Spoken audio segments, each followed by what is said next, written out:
bakka haqti injire bakka dhugaan injire qaroomin injiru namni sammuun isaa gidiraan guutame qaroo ta'uu danda'u ofillee fayyadu biyyallee fayyadu ameet amanama wanni qaroominni kan argamu sammuu dhugaa sammuu qulqulluu keessaa qaroominni baa beekumsi mad bakka haqti injire bareedummaan injiru jaamna bakka haqti injiraanne jagnummaan injiru jaan namni kan ofitti amantummaa qabaatu kan jagna ta'ee waan tokko irratti xiyyeeffatee hojjetu kanii kaayoo dhaabbateefillee of kennuu danda'u sammuu qulqulluu fi bakka haqti jirtu ofitti amantummaan jira ma'ee xamanama bakka haqti jirtu tokkummaan jira ma'ee xamanama kanaafuu tokkummaa kan arbisu maal wal amantii dhabuu wal sobuu wal shakkuu sammuun dharaan guutame dhugaa sin arguu rakkina sin arguu fala sin argu kanaaf bakka haqti injire bakka dhugaan injire qaroomin injiru namni sammuun isaa gidiraan guutame qaroo ta'uu danda'u.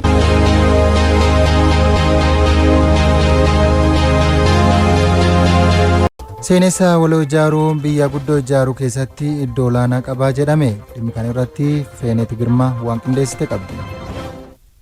Biyyi tokko falaasama akka biyyaatti dhaabbachuuf ishee gargaaru keessaa seenessi waloo isa tokkodha. Seenessi kun immoo namoota itti gaafatamummaa fudhatanii seenaa dhugaa dhalootaaf ka'an akkuma jiran dhugaa dharaan bakka buusuun gufuu guddina biyyaa kan ta'anis hedduutu jiru. Instituutii qorannoo fi qo'annoo Oromootti qorataa seenaa kan ta'an obbo Moosisaa Tolasaan seenessi hojiilee abbootiin keenya ijaarsa biyyaa keessatti hojjetan himamsaan kan dhalootaaf kaa'amudha jedhu. Seenessi hojiiwwan gama seenaatiin afoolaan dhugaawwan garaagaraa hawaasa keessatti ta'iiwwan ta'an waan abbootiin kaleessa dheengadda gama dinagdeen haa ta'u gama siyaasaan haa ta'u gama hawaasummaatiin haa ta'u ijaarsa biyyaa keessatti waan raawwatan akkaataa itti himame jechuudha. Akkaataan himamsaa kuni yookaan biyya ijaaraa yookaan immoo biyya diiguu danda'a jechuudha. Himamsi sun gama barreeffamaatiin barraa'ee dhugaan lafa jiru too jiru akkaataa yookaan saba tokko afaan tokko amantii tokko leellisuutiin himamuu danda'a. Yookaan immoo akkaataa walitti dhufeenya uummataa cimsuu danda'uun himamuu danda'a jechuudha. Falaasamoota biyya kana keessa jiran gahee sabaaf sablammoonni biyya kana keessatti qaban akkaataatti himametu seenessa jennee himuu dandeenya jechuudha. Seenessi waloo afaan, aadaa, amantaa fi duudhaalee jiruu fi jireenya sabootaa fi sablammoota biyyaa cimsuu keessatti qooda olaanaa qabaa jedhu obbo Moosisaan. Aadaadhuma Oromoo keessatti sirna gadaa yoo fudhanne sirni gadaa kun gara seenessa qeenxeetti dhufuu hin danda'u tasuma. Maaliif? Duudhaadhumti isaa mataan isaayyuu hin eeyyamuuf waan ta'eef akkasuma sirnoonni garaagaraa bahatoo kan jedhamu Tigraay keessatti Sidaamaa keessatti sirnoota garaagaraa jira. Isaan kana hunda ol fidanii tokkummeessanii akka isaan tokkummaa biyyaatiif tajaajilanitti ijaaruu jechuun immoo seenessa waloo jechuudha. Gama biraatiin immoo kan waloomsuu danda'u aadaan guddifachaa moggaasaa kun jira. Kana keessatti maalinni aadaa keessumaa hammogaasaa yoo ilaalle saba Oromoo miti kan moggaafamu. Oromootu saba isa jaalate kan ollaasaa kan naannoo isaatti argamu Oromoomsee maqaa Oromoo kennee fi dhaalallee akka inni argatu ofitti moggaasee gosa isaa taasisee haalli itti jiraachisaa ture hin jirachuudha. Kun duudhaa walitti dhufeenya uummataa waloomsu yookaan immoo tokkummeessu cimsudha jechuudha. Gama dinagdeenis yoo ilaalle amma jaarraa 19ffaa keessa walitti dhufeenyi daandii daldala karaa dheeraatti wal qabatee hariiroo sabaa fi sablammoota cimsaa tureera jechuudha. Tooruma Impaayirri Itoophiyaa ammaayyuun ijaaramiin hariiroon sabaa fi sablammoota ture sun baay'ee gaarii ture jechuudha. Daandiin karaa Jimmaa jireen keessa bahee gara kibbaa kanaan immoo Boongaa keessa bahee Wallagga irraan Billoo keessa bahee achiin amma dhaqee Amaaraa naannoo Matammaa ga'utti daandiin ture walitti dhufeenya uummattoota biyya Itoophiyaa kana cimseera jechuudha. Inumaayyuu yeroo tokko yeroo sana Impaayirri Itoophiyaa kun akka ammaatti hin jiru mootiin Teediroos tokkoffaa Kumsaa Morodaatiif kennaa ergeera. Maqaa kee, jabina kee, cimina kee daldaltoota karaa keessanii darbanii nu biratti daldala irraan dhaga'ee kennaa fardaallee akka inni kenneef ni hubamaa jechuudha. Kanaaf mootummaanis waan walitti fidu kana bifa kanaatiin hojjechaa biyya ijaaraa humnatti godhaa deemaa jechuudha.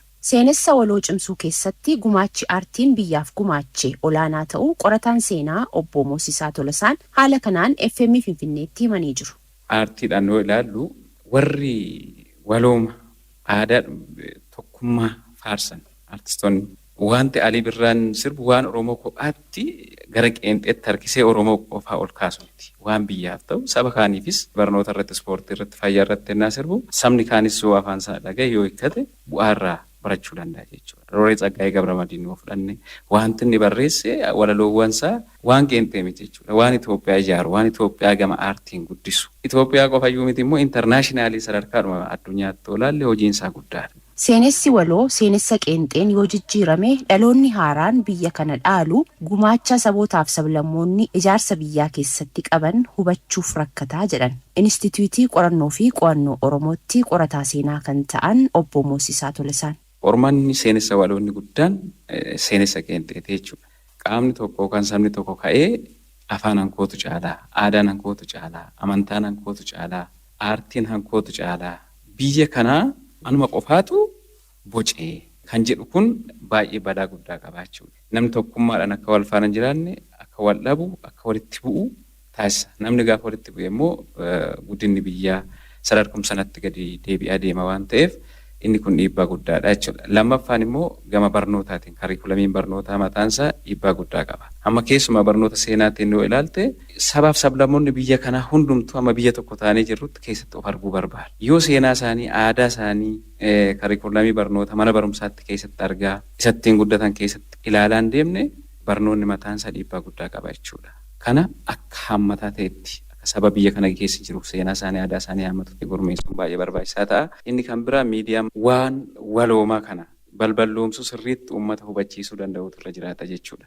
Yeroo ammaa kana babal'ina miidiyaa hawaasaa akka addunyaatti jiraniin dabalee warroonni bu'aa siyaasaa dhuunfaafis dinagdee dhuunfaafis haa ta'u seenessa qeenxee kana qabatanii olaantummaa saba tokkoof aarsan, warri saba tokkoof qofa qabsaan isaan kun qormaatileedha. Kanarratti hojjechuun barbaachisaa ta'a jechuudha.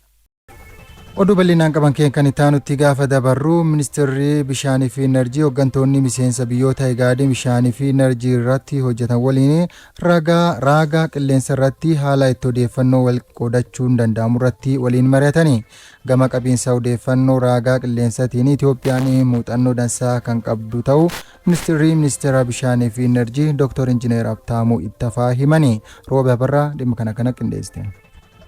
Ministeerri bishaanii fi enerjii hooggantoota miseensota biyyoota Igaad bishaanii fi enerjii irratti hojjetan waliin raaga qilleensaa irratti haalatti odeeffannoo walirraa qoodachuun danda'amu irratti waajjira ministeerichaatti mari'ataniiru. Gama qabiinsa odeeffannoo raaga qilleensaatiin Itoophiyaan muuxannoo gaarii kan qabu ta'us marii kanarratti himameera. Inistituutiin meetirooloojii Itoophiyaa umurii dheeraa kan qabuu fi seenaa Itoophiyaa keessatti dhaabbata hojii guddaa hojjetee fi hojjechaa jiru ta'uu daataa qindeessuu fi qaama barbaachisuuf qooduutiinis muuxannoo guddaa kan qabu ta'uu ministeera bishaanii fi enerjii Dr. Injiinar Habtaamuu Ittafaa himuun muuxannoo kana miseensota biyyoota Igaadiif qoonneerras jedhaniiru.